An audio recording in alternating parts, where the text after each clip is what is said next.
ថ្ងៃនេះខ្ញុំនឹងទៅអញ្ជើញជាងអែតមុននឹងវាយទម្លុះជញ្ជាំងត្រូវរើរបស់របរទាំងអស់ដែលរើបានចេញពីផ្ទះបាយខាងក្រោយសិន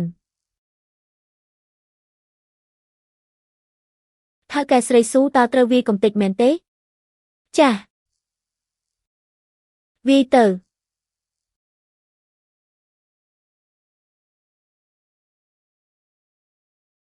នេះធំទូលាយណាស់ដាក់តបួននៅទីនេះហើយដាក់កៅអីវែងជាប់ជញ្ជាំងនៅទីនោះឬបញ្ចូលទៅខាងក្នុងហើយទុកផ្លូវសម្រាប់លើកម្ហូបនៅមាត់ទ្វារកុំដាក់របស់ណែនពេកនៅកណ្ដាលដើម្បីឲ្យអ្នកលើកឆ្នាំងនិងម្ហូបដើរបានស្រួលចុះទីធ្លាខាងក្រោយវិញឃ្លាំងនៅខាងលិចទុកប្រេងនិងអំបិលនៅខាងក្នុងបន្ទប់ពីរនៅខាងកើតទុកទំនេរិនទៅថ្ងៃក្រោយអាចធ្វើជាបន្ទប់ VIP ឬសម្រាប់ស្នាក់នៅក៏បាន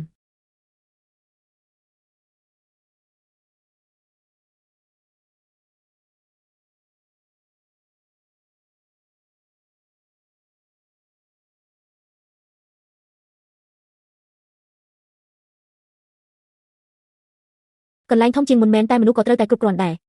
បើមិនមែនទេពេលភ្ញៀវមកពេញយើងប្រហែលជាត្រូវរត់រហូតដាច់ជើងមិនខានដូច្នេះជំហានបន្ទាប់គឺជួលមនុស្សជួលកម្មករក្រៅម៉ោងមែនទេ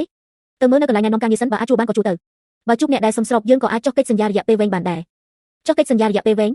ដើម្បីធ្វើឲ្យហាងអាហាររីកចម្រើនយើងត្រូវមានមនុស្សស្នាក់នៅទីនេះឲ្យបានលំនឹងកម្មករបណ្ដោះអាសន្នដែលមកហើយទៅមិនប្រកាសថាអាចទុកចិត្តបាននោះទេ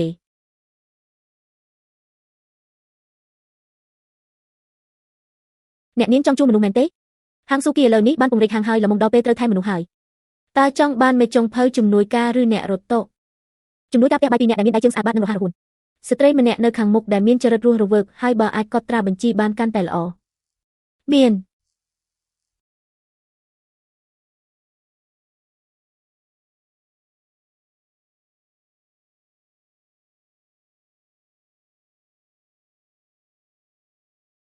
អ្នកនាងភ្នែកខ្ពស់ណាស់បើរើសទៀតប្រហែលជាគ្មានអ្នកសមរម្យបែបនេះទៀតទេតើពួកគេជាអ្នកណាខាងជើងឆ្នាំនេះមិនសូវល្អទេពួកគេពិតជាមិនអាចរស់នៅបន្តទៀតបានឡើយ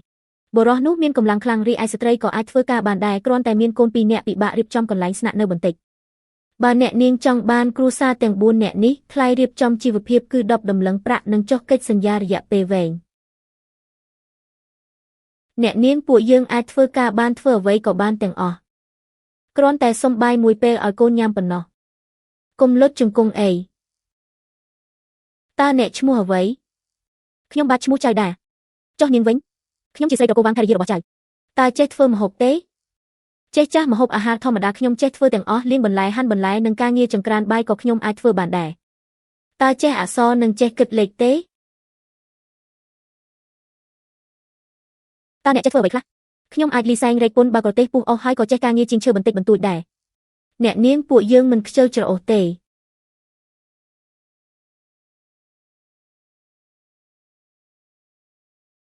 ើឯងឈ្មោះអ្វីធៀបយ៉ាយកកិច្ចសន្យាមកទីនេះតើអ្នកនាងចង់ទុកពួកគេឲ្យនៅមែនទេនាងហឺតើនេះជាលោកពូចៅទៅថ្ងៃមុខស្នាក់នៅហាងស៊ូជីជួយធ្វើការចុះមិនអីទេមកដល់ហើយជាវាសនាទៅលាងសម្អាតខ្លួនបដូរសម្លៀកបំពាក់ស្អាតសិនទៅចាំហូបបាយឆ្អែតសឹមគិតទៀត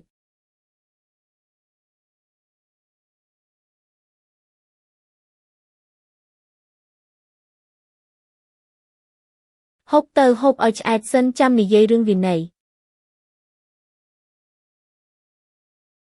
ធ្វើការត្រូវមានកម្លាំងមនុស្សធំក៏ត្រូវហូបដែរកញ្ញាស៊ូតាមដែលនាងប្រាប់ក្តាមញីខ្លួនធំធាត់ល្អណាស់ទើបតែស្រង់ឡើងព្រឹកមិញទេ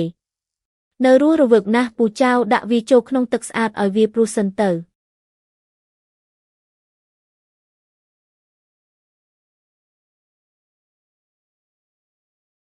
បងស្រីវាអាចគៀបមនុស្សក្តាមរស់ទៅស្រស់ល្មមខ្លាចវាត្រូវតែកាន់ឲ្យជាប់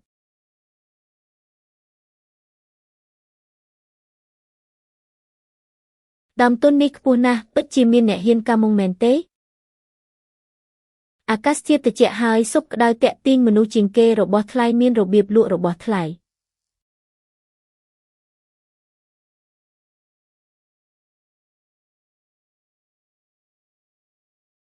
បំពង់កន្លែងកាត់សិនព្រោះខ្លាចបាត់បង់រសជាតិស្រស់មែនទេ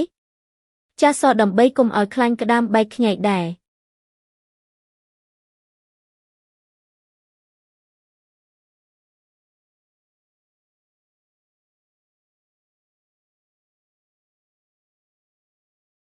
ទឹកក្តៅមកហើយ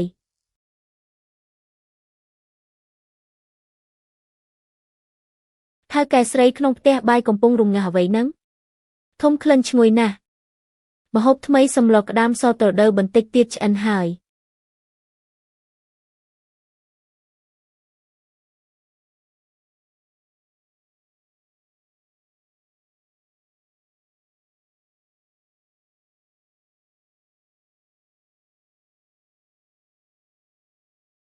ស៊ុបនេះផ្អែមឆ្ងាញ់ណាស់ថែមទាំងខាប់ជាងស៊ុបត្រីទៅទៀត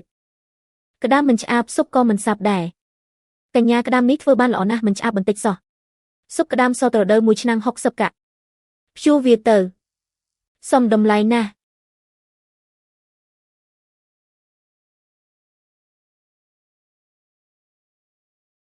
យកមួយឆ្នាំងមកអាកាសធាតុត្រជាក់ហូបរបស់ក្តៅល្អជាងចាស់សបានភ្លាមកញ្ញាឈុតមួយកាំបិតបែបនេះងាយស្រួលបកមែនទេតាក់ស្ងោរក្នុងទឹកពុះមួយសន្ទុះបកពេលកំពុងក្តៅនោះសម្បកនឹងស្បែកស្ដាងរបស់វានឹងរបកចេញងាយស្រួល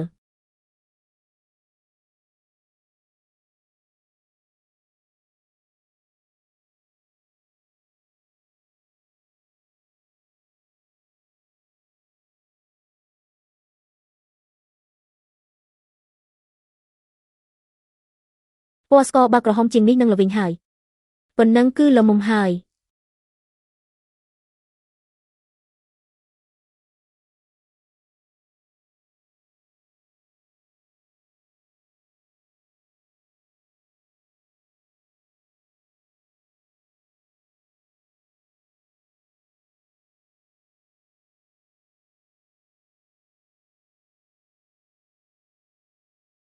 មីផ្អែមស្រូបទឹកសាច់35កាក់មួយចានមាន់ដុតគ្រាប់កាស្ដាយ35កាក់ថៅកែសុំបាយមួយចានទៀតគ្រាប់កាស្ដាយនេះឈ្ងុយជាងសាច់ទៅទៀតចាស់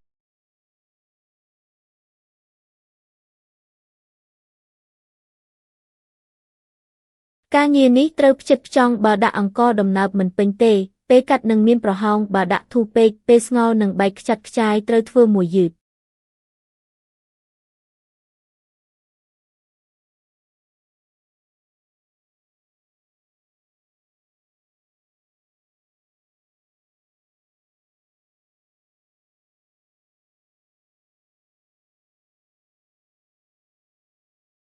ម្ហូបនេះមនុស្សចាស់និងក្មេងសុទ្ធតែចូលចិត្ត10កាក់មួយចានចាស់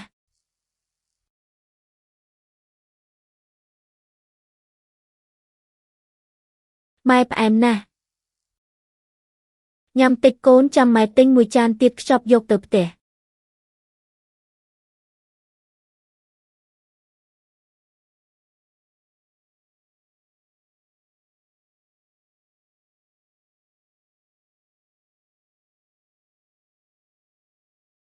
ធ្លាប់ពីគេនិយាយទេចៅឆេងម្នាក់នោះលើកនេះប្រឡងបានលេខ1សូម្បីតែចៅវាយខេត្តចាងក៏កោតសរសើរគាត់ដែរមិនត្រឹមតែប៉ុណ្ណោះទេឬថាហាងស៊ូជីមានមុខម្ហូបថ្មីទៀតហើយនិយាយទៅគឺ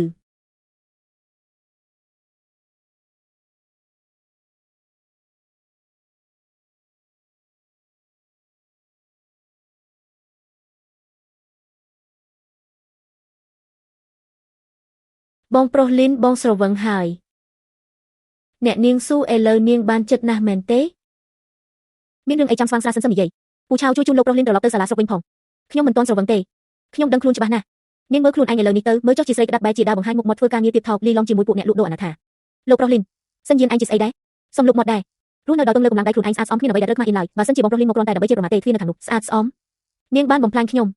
បើគ្មាននាងបើមិនមែនដោយសារតែហាងស៊ូជីលក់ដាច់ទេតើធ្វើមិនដេចឲ្យខ្ញុំខ្លាចជាគ្រឿងសើចរបស់គេទៅហេតុអ្វីបានជាលោកអភិបាលស្រុកមើលរំលងខ្ញុំហេតុអ្វីបានជាមិត្តរួមថ្នាក់សើចចំអកឲ្យខ្ញុំគឺមកពីនាងទាំងអស់ថៅកែតើនៅមានអាហារសខ្លះទេសាពេលល្ងាចមិនទាន់បើទេនៅលើចង្ក្រានមានតែនំចំណីខ្លះប៉ុណ្ណោះហើយមីយ៉ាងជុនអាចធ្វើជូនបានភ្លាមមីយ៉ាងជុនមួយចានលោកប្រុសលីនខ្ញុំជូនលោកត្រឡប់ទៅវិញលែងខ្ញុំមិនទៅទេលោកភ្ញៀវអំបញ្ញមិញនេះធ្វើឲ្យរំខានហើយអញ្ជើញពីសាមីតាមសម្រួល បើទ្វាររកស៊ីជីមិនរួចពីការជួបរឿងមិនសមបំណងខ្លះឡើយថៅកែដោះស្រាយបានល្អណាស់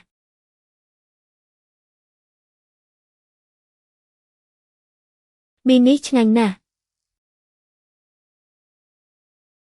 ស៊ូជីអ្នកនាងគ្រឿងផ្សំសម្រាប់ស៊ុបក្តាមសតរដូវពេលល្ងាចរៀបចំរួចរាល់ហើយបង្កាត់ភ្លើងរៀបចំសម្រាប់សារល្ងាច